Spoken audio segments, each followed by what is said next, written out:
நடிகை கஸ்தூரி ஒரு 2 நாளைக்கு முன்னாடியே ராவணாங்கிற யூடியூப் சேனலுக்கு ஒரு பேட்டி கொடுத்துருக்காங்க. இந்த ராவணாங்கிற யூடியூப் சேனலு தம்பிகளால் நடத்தப்படுறது. அந்த பேட்டியில் அவங்க என்ன சொல்கிறாங்கன்னா, பெரியாரிஸ்டுகள்லாம் சேர்ந்து என்னை கேவலப்படுத்துகிறாங்க, என் குடும்பத்தில் குழப்பத்தை உண்டு பண்ண பார்க்குறாங்க.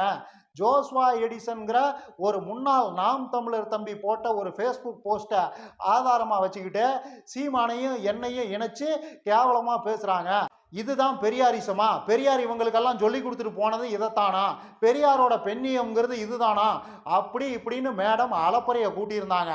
மேடத்துக்கு நான் என்ன சொல்கிறேன்னா, ஏங்க மேடம் நீங்கள் உண்மையிலேயே அப்பாவியா இல்லை அப்பாவி மாதிரி நடிக்கிறீங்களா? உண்மையான பெரியாரிஸ்ட்டுங்கிறவன் கருத்தால் தான் எதிர்கொள்வான். அதை தாண்டி எந்த பர்சனல் அட்டாக்கும் பண்ண மாட்டான். அவன் தான் உண்மையான பெரியாரிஸ்ட்டு. அப்படி பண்ணாமல் பெரியார் படத்தை டிஸ்பிளே பிக்சராக வச்சுக்கிட்டு உங்களையும் சீமானையும் இணைச்சி ஒருத்தன் பேசுகிறான்னா அவன் யாராக இருப்பான்? ஒன்று சங்கியாக இருப்பான், இல்லைனா சீமான் தம்பியாக இருப்பான். இவங்க 2 பேர்த்த தவிர வேற யாராக இருக்கும் வாய்ப்பு இல்லை. இதெல்லாம் உங்களுக்கு தெரியவே தெரியாதா? இல்லை தெரியாத மாதிரி நடிக்கிறீங்களா?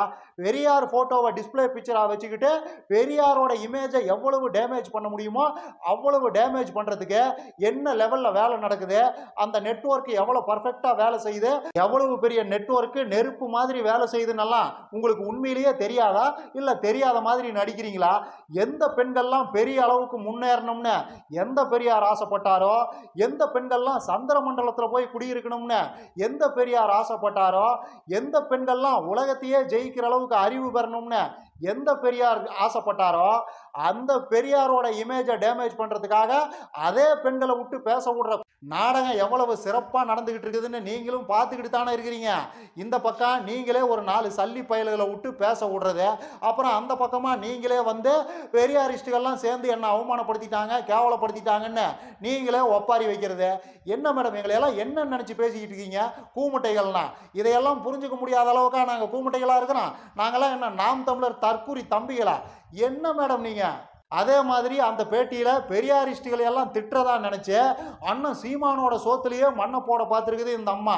அது என்ன மேட்ருனா, இந்த அம்மா அந்த பேட்டியில் பல மேட்ருகளை பேசிக்கிட்டே வந்து ஒரு இடத்துல என்ன சொல்லுதுன்னா, ஒருத்தன் பிறப்பாளவெல்லாம் தமிழனாக முடியாத, தமிழ் உணர்வு இருந்தால் மட்டும்தான் அவன் தமிழன் அப்படின்னு ஒரே போடுது. அப்புறம் இது அண்ணன் சீமானோட சோத்தில் மண்ணை போடுற மாதிரியான ஒரு மேட்ரு தானே.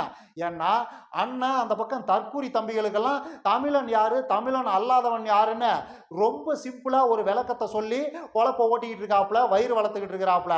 அண்ணன் தற்கூரி தம்பிகளுக்கெல்லாம் தமிழன் யாரு, தமிழன் அல்லாதவன் யாருன்னு எப்படி சிம்பிளாக விளக்குறாரு? டே தற்குறி தத்தி கூமட்ட தம்பிகளா, இங்க வாங்கடா. இதெல்லாம் தமிழ் சாதி, இதெல்லாம் தமிழன் அல்லாத சாதி. இந்தந்த சாதிக்காரன் எல்லாம் தான் தமிழன், இந்தந்த சாதிக்காரன் தமிழன் அல்லாதவன். போங்கடா போய் அடிச்சு விளையாடுங்கடான்னு தம்பிகளை எல்லாம் ரேக்கி விட்டு தான் அண்ணன் பொழப்பு பொழைச்சிக்கிட்டு இருக்கிறாரு. திடீர்னு இந்த அம்மா வந்து அப்படியெல்லாம் பிறப்பாளையெல்லாம் ஒருத்தன் தமிழன் ஆக முடியாது, தமிழ் உணர்வு இருந்தாதான் அவன் தமிழன்னு ஒரு புது விளக்கத்தை சொன்னா அப்புறம் அண்ணனோட பொழப்பு எப்படி ஓடுறது? ஏன்னா தமிழ் உணர்வுன்னா என்னன்னு யாருக்காவது தெரியுமா? தமிழ் உணர்வு இருக்கிறவன் தான் தமிழன்னா அண்ணனோட நாம் தமிழர் கட்சியில ஒரு தம்பி இருக்க மாட்டான். 1330 திருக்குறளையும் நெட்டூர் போட்டு ஒப்பிக்கிறது தான் உண்மையான தமிழ் உணர்வு அப்படின்னு ஒரு கண்டிஷனை போட்டா நாம் தமிழர் கட்சியில ஒரு தமிழனும் இருக்க மாட்டான். அண்ணன் பழையபடிக்கு தேங்காய் உருகிறதுக்கு தான் போகணும். என்ன மேடம் நீங்க பேசுறதுக்கு முன்னாடி கொஞ்சம் யோசிச்சு பேச மாட்டீங்களா? பெரியாரிஸ்டுகளையும் திராவிடத்தையும் திட்டுறதா நினச்சிக்கிட்டு அண்ணன் சீமானோட சோத்துல மண்ணை போட பார்க்குறீங்க மேடம். என்ன மேடம் இப்படி பண்ணுறீங்களே மேடம்?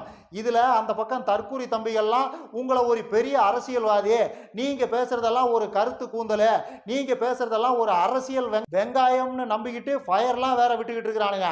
அந்த தற்கூரி தம்பிகளையெல்லாம் நினச்சாதான் பரிதாபமாக இருக்குது. இன்னும் நிறையா பேசலாம். லைக் பண்ணுங்கள், ஷேர் பண்ணுங்கள், கமெண்ட் பண்ணுங்கள், மறக்காமல் சப்ஸ்கிரைப் பண்ணிடுங்க.